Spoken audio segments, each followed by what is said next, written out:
Peut-on ensemble sauver l'écologie?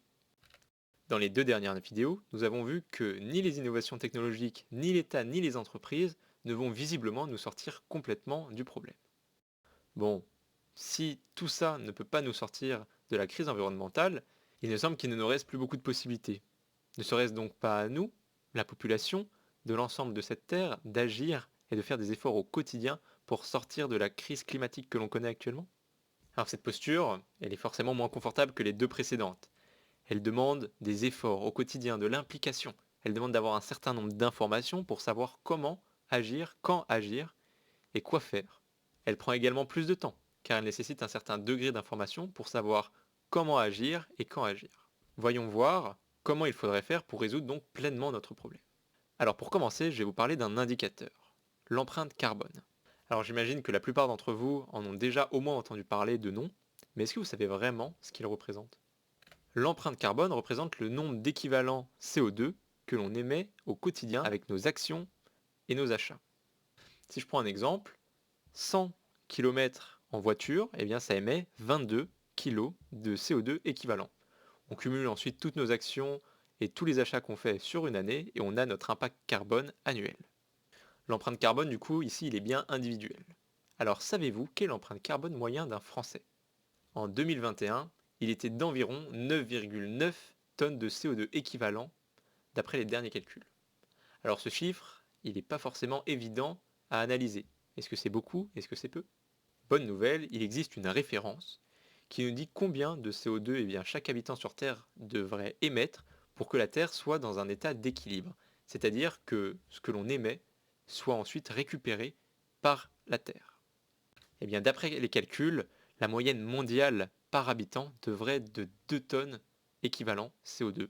Donc 2 tonnes, c'est presque 5 fois moins que ce que l'on fait actuellement en France. On est à 9,9, il faudrait descendre à 2.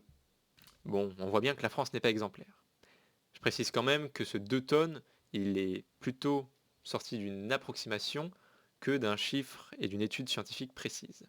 Malgré tout, je le trouve intéressant à exploiter pour un petit peu se rendre compte de vers quoi on devrait tendre pour arriver à un état d'équilibre.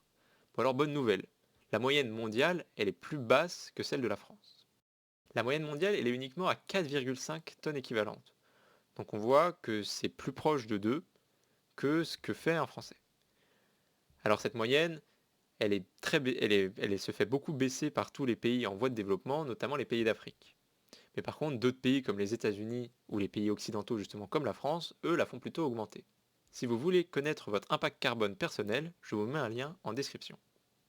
Maintenant, nous allons parler du type d'action que nous pourrions faire et les impacts qu'ils pourraient avoir.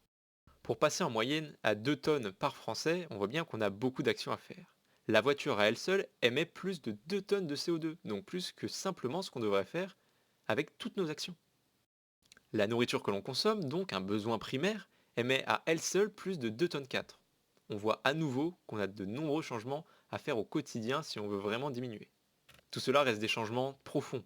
Il faut vraiment moins utiliser la voiture, donc ça veut dire changer notre quotidien, manger différemment. À nouveau, on change vraiment des points très importants qui structurent nos vies.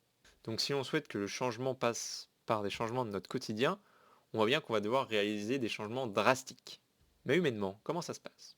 Imaginez à partir d'aujourd'hui, vous êtes décidé à réduire drastiquement votre impact carbone au quotidien. Pour ce faire, vous arrêtez d'utiliser la voiture, vous devenez végétarien, vous ne prenez plus l'avion et vous ne chauffez même plus votre maison.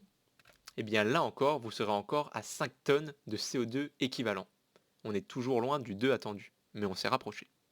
Difficile de descendre à 2 tonnes avec la société que l'on connaît actuellement. À moins d'être plusieurs, comment ne pas se décourager sans obtenir de résultats au quotidien? C'est-à-dire que là, on va vraiment modifier notre quotidien et finalement, en fait, on va avoir aucun résultat. Tous ces efforts sans voir le moindre résultat. Et même si la France entière avait une moyenne à 2 tonnes, eh bien, on ne serait pas sorti d'affaire. Il y a encore le monde entier qui va devoir passer et faire des actions pour diminuer jusqu'à 2 tonnes. Comment garder la motivation de faire des efforts au quotidien, sachant qu'il y a un fort risque pour ne jamais voir le moindre résultat? Le problème écologique est particulièrement vicieux. Si l'humanité, à partir de demain, arrêtait complètement d'émettre des gaz à effet de serre, mais en fait il faudrait encore plusieurs années pour voir vraiment des effets concrets. La vie moyenne du CO2 dans l'atmosphère, c'est 100 ans. Mais alors que faire? quelle posture adopter dans cette situation qui semble si délicate. Les innovations technologiques ne nous sauveront pas, l'État, les entreprises ne vont pas non plus nous sortir d'affaires. Les actions individuelles, c'est un chemin long et il faudrait une grande masse de personnes qui fassent des efforts ensemble pour voir des impacts concrets. Pour moi, il existe une posture qui permet de jongler avec toutes ces conditions. Une posture qui ne ferme aucune porte et qui laisse une sortie à chacune des situations qui pourraient advenir.